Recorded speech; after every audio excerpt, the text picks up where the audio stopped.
Welcome to IgnitED Seesaw. Today we will show you how to get started with Seesaw. Seesaw is a platform for student engagement. Teachers can empower students to create, reflect, share, and collaborate.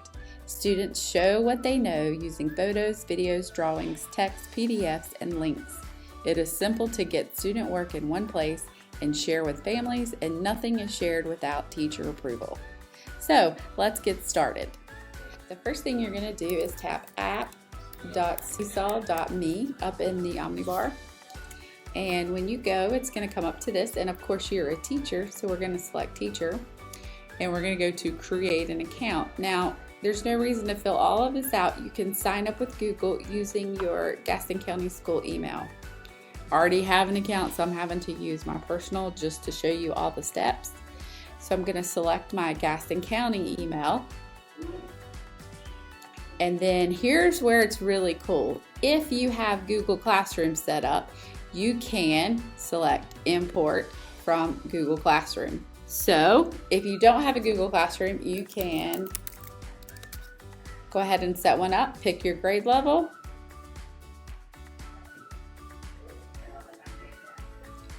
And now to get started, I want to add my students. You're going to select no because you don't want them to sign in that way. And then you guys are one-to-one, so we're going to select one-to-one devices. And then here is where you will put in your student's name.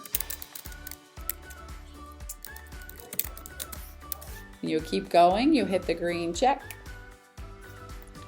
And this is the QR code that you can print to put in for your students to scan to sign in.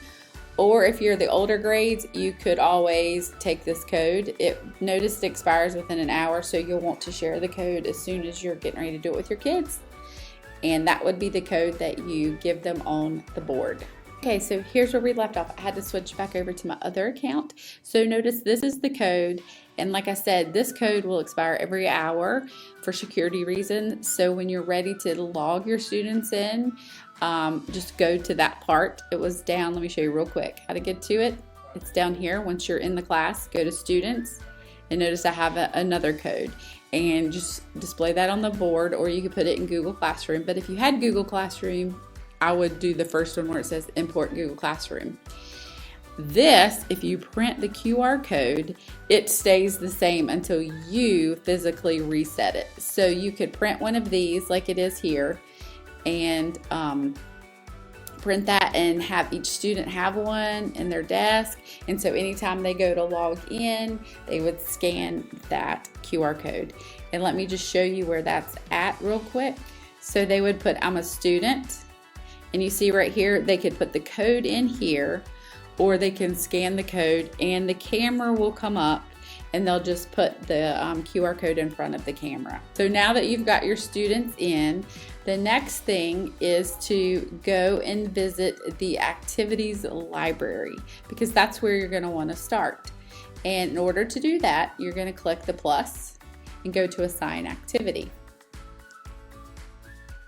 If you have a Seesaw account, it's going to default to my library. If this is the first time logging in, it'll pop into your community, and that's where you're going to want to go. And then you can select your grade level, the subject you're looking at. So let's say we were looking at math, and it'll search and it'll pull up all of these activities that I can take, edit, and use without having to create. That is all the time we have for this episode of IgnitED Seesaw. If you are looking for more resources, please check out the links in the description below and more at bit.ly/Gaston Digital. Remember to contact your technology facilitator if you have any further questions. Don't forget to subscribe to our channel, and we will see you next time.